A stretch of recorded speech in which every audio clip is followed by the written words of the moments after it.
Hi everyone, welcome back to my channel the brown eyed. मैं हूँ अपूर्वा। कैसे हैं आप सब? और आज मैं बहुत दिनों बाद वीडियो लेके आ रही हूँ मेरे चैनल पे। बीच में कुछ दिनों का गैप हो गया मेरे चैनल पे बिकॉज ऑफ माय डिलीवरी। और ये वीडियो मेरा 2 महीने पहले आने वाला था, बट मेरी इमरजेंसी डिलीवरी हो गई और टाइम के बहुत पहले मेरा बेबी हो गया था, जिसकी वजह से ये वीडियो अब आ रहा है। और मैंने बीच में कुछ दिन का ब्रेक ले लिया था चैनल से। अब आ जाते हैं वीडियो टॉपिक के ऊपर। सो आज का मेरा वीडियो टॉपिक है what's in my hospital bag for me. So ये वीडियो मेरे लिए है और इसके बाद जो एक नेक्स्ट वीडियो बनाऊंगी वो होगा what's in my hospital bag for baby. तो मैंने दोनों वीडियो को अलग अलग सेक्शन में डिवाइड कर दिया है, जिससे कि कोई भी कंफ्यूजन ना हो और वीडियो बहुत ज़्यादा लंबा ना बने। इस वीडियो में मैं वो सब चीज़ें आपको बताने वाली हूँ कि मैं अपने हॉस्पिटल बैग में क्या क्या ले गई थी, और इसमें मैं एक और सेगमेंट ऐड कर रही हूँ और मैंने क्या क्या उससे एक्चुअली यूज़ किया हॉस्पिटल में, मैं वो भी साथ में आपको बताती चलूँगी। So without any further delay let's get started. So हमें हॉस्पिटल बैग 34th वीक में ही रेडी कर लेना चाहिए। मेरी डॉक्टर ने मुझे मेरे 34th वीक में बोल दिया था कि अब हॉस्पिटल बैग रेडी कर लो। वैसे तो मोस्टली डिलीवरीज 37th वीक पे और या उसके बाद होती है, लेकिन 34th वीक के बाद कभी भी हो भी सकती है। सो डॉक्टर के अकॉर्डिंग और मेरे खुद के एक्सपीरियंस के अकॉर्डिंग अब मुझे लगता है कि 34th वीक में सभी को हॉस्पिटल बैग रेडी कर लेना चाहिए। आजकल हॉस्पिटल से भी एक लिस्ट मिलती है कि आपको क्या क्या अपने हॉस्पिटल बैग में रखना है और लेके जाना है जब आप डिलीवरी के लिए जाते हैं। सो मुझे भी मेरे हॉस्पिटल से लिस्ट मिली थी। सो मैं इसमें वो सब चीज़ें भी आपको दिखा रही हूँ, साथ में कुछ एक्स्ट्रा एड ऑन्स मैंने किए थे, तो मैं वो भी आपको दिखाऊंगी और उनमें से मैंने क्या क्या यूज़ किया है वो भी आपको बता दूंगी। स्टार्ट करते हैं सबसे पहली चीज़ से, जो कि मैंने अपने हॉस्पिटल बैग में रखी थी और जो सबसे ज़्यादा मोस्ट इंपॉर्टेंट चीज़ है, वो है आपकी हॉस्पिटल की फ़ाइल। सो सबसे पहली चीज़, आप जब हॉस्पिटल जाते हो डिलीवरी के लिए तो यही चीज़ सबसे पहले यूज़ भी होती है। सो ये मैंने सबसे पहले रखा था। सो नेक्स्ट चीज़ होती है आपका आईडी प्रूफ। तो मैंने अपना आधार कार्ड रखा था, और अगर आपका इंश्योरेंस भी है तो आप उसका भी कार्ड अपने साथ रख लीजिए। सो मैंने आधार कार्ड इस तरह के बैग में अपना रखा था, और साथ में इसमें मैंने कुछ टॉयलेटरीज़ भी रख ली थी, जो कि मुझे अगले दिनों में हॉस्पिटल में स्टे करने में हेल्प करने वाली थी। तो इसी तरह का बैग मैंने एक बना लिया था, जिससे कि आराम से आपको चीज़ें आपकी मिल जाए। तो इसमें मैंने क्या क्या रखा था मैं आपको ये बता दूँ। इसमें बहुत थोड़ी सी चीज़ें, बिकॉज हॉस्पिटल में आप बहुत ज़्यादा चीज़ें यूज़ नहीं करने वाले हैं। इवन मैंने भी रोज़ तो ये यूज़ तक नहीं किया था। सो मैंने बस अपना फेस वॉश, टोनर और अपनी जो मॉइस्चराइज़र है फेस पे मैं जो लगाती हूँ, मैंने ये रखा था। एक कोम रख लिया था, साथ में 2 रबर बैंड रख लिए थे, क्लचर्स। मेकअप के लिए ऑनेस्टली मैंने कुछ नहीं रखा था, क्योंकि मुझे पता था कि इतनी एनर्जी नहीं होगी कि मेकअप वगैरह करना होगा। सो मैंने बस एक लिपस्टिक और एक काजल रखा था, और लिपस्टिक सिर्फ यूज़ करी थी लास्ट डे पे, और तो ये तो मैंने यूज़ तक नहीं किया था। तो इस तरह से एक बैग अगर रहता है तो आपको आपकी चीज़ें आसानी से मिल जाती है। सो इसमें आपको कुछ चीज़ें और आप रख सकते हो, मैं आपको बता देती हूँ। सो इसमें आप सोप और शैम्पू भी अपना रख सकते हो, बिकॉज आप अगर आप सी सेक्शन होता है या नॉर्मल डिलीवरी होती है, आपको 3rd डे बोल दिया जाता है नहाने को। मुझे नहीं पता था ये बात, तो मैं नहीं ले गई थी, लेकिन 3rd डे मैंने भी वहाँ नहाया था, और मुझे हॉस्पिटल की तरफ से ऑलरेडी सोप, शैम्पू और बॉडी लोशन वगैरह मिला हुआ था। सो मैंने वो यूज़ कर लिया था, तो मुझे कोई प्रॉब्लम ऐसी नहीं हुई थी। सो आप भी चेक कर सकते हैं आपको हॉस्पिटल से मिलेगा कि नहीं। अदरवाइज़ अगर आप अपना ही जो भी कोई पर्टिकुलर ब्रांड आप यूज़ करते हैं, अगर आपको वही यूज़ करना है तो आप अपना अपने साथ लेके जाइए।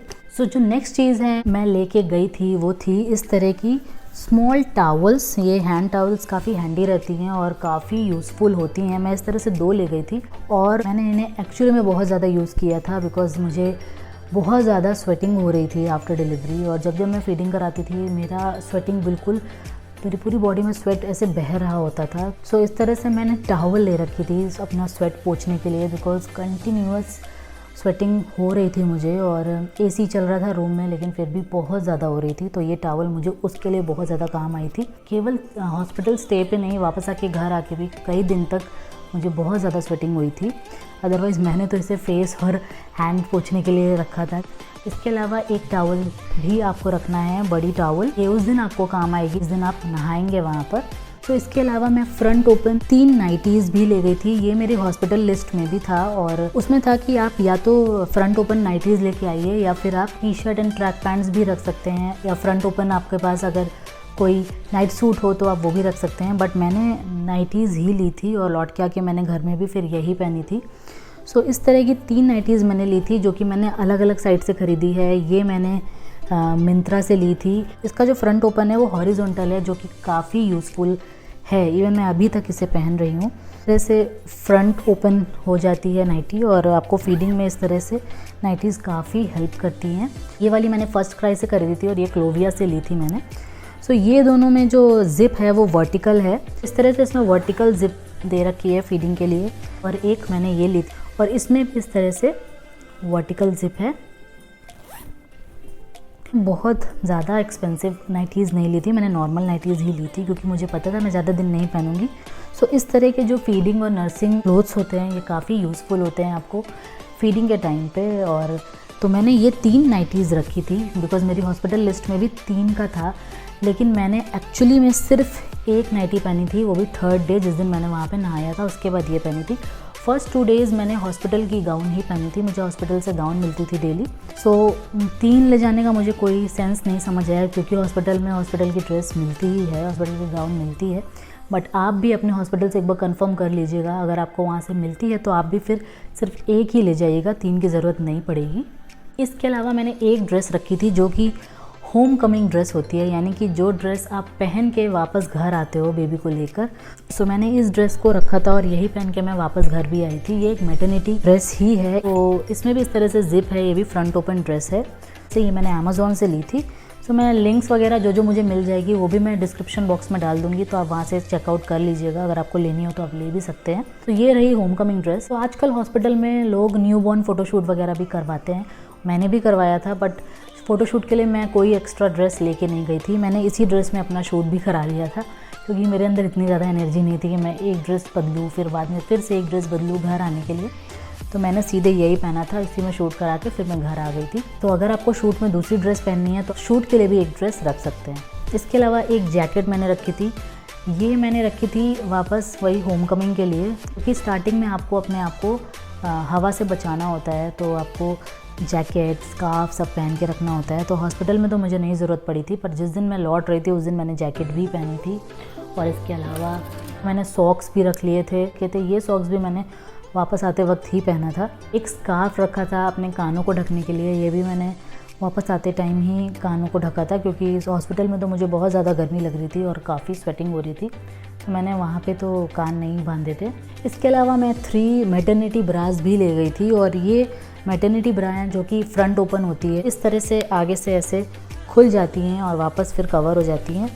इसके अलावा मैंने 2 पीस पैंटीज़ भी रखी थी। ये मैंने 2 पीस क्यों रखी थी, इसका पीछे रीज़न है, ये डिस्पोजेबल पीरियड पैंटीज़ जो कि मैंने ये रखी थी, जब आप ये पहनोगे तो फिर आपको इसकी ज़रूरत नहीं पड़ेगी, जो कि आपका मैटरनिटी पैड की तरह काम आएगा। तो इसलिए मैंने फर्स्ट 2 डेज़ ये पहना था। ये इस तरह से पैक्ड है और इसके अंदर एक पीस होती है, ये काफ़ी अच्छा था। इसके अलावा कोई एक्स्ट्रा पैड लेने की भी ज़रूरत नहीं पड़ी थी। इसके अलावा मैंने एक मैटरनिटी पैड का पैक भी ख़रीदा हुआ था, लेकिन ये मैंने हॉस्पिटल में तो यूज़ नहीं किया था, लेकिन इसे वापस आके फिर घर में मैंने यूज़ किया था। फर्स्ट 2 डेज़ के लिए जब हम नहाते नहीं और मुंह नहीं धोते हैं, तो उस टाइम अगर आपको अपना फेस थोड़ा सा साफ़ करना हो तो इस तरह का वाइप आप रख सकते हो अपने फेस को साफ़ करने के लिए, ये एक एडिशनल चीज़ है। और जो लास्ट चीज़ें हैं वो आपकी मेडिकेशंस है जो आप पहले से अपने प्रेगनेंसी के दौरान खा रहे होते हो, वो भी आपको हॉस्पिटल लेके जाना होता है।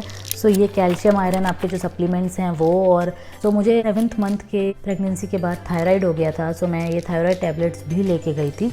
बट मैंने वहाँ पे ये तीनों चीज़ें नहीं खाई थी क्योंकि हॉस्पिटल से जो आपको ऑलरेडी जो दवाई मिली होती हैं आपको रिकवरी के लिए, उसमें पेन किलर होता है और एंटीबायोटिक्स होते हैं, तो जब आप वो ले रहे होते तो मेरी डॉक्टर ने बोला था कि इस टाइम तुम ऑलरेडी दवा ले रही हो इतनी सारी, तो तुम ये वाली 1 वीक के बाद अब स्टार्ट करना, यानी जब तक आपकी वो वाली चल रही है उसके बाद तुम ये स्टार्ट कर लेना। सो मैंने ये वापस घर आने के बाद ही फिर से रिज्यूम करा था, वहाँ पे मैंने 3 दिन नहीं खाया था। सो दैट्स ऑल, बस इतनी चीज़ें मैं अपने हॉस्पिटल बैग में लेके गई थी मेरी डिलीवरी के लिए, और इनमें से मैंने क्या क्या चीज़ें यूज़ की हैं वो भी मैंने आपको बता दिया है।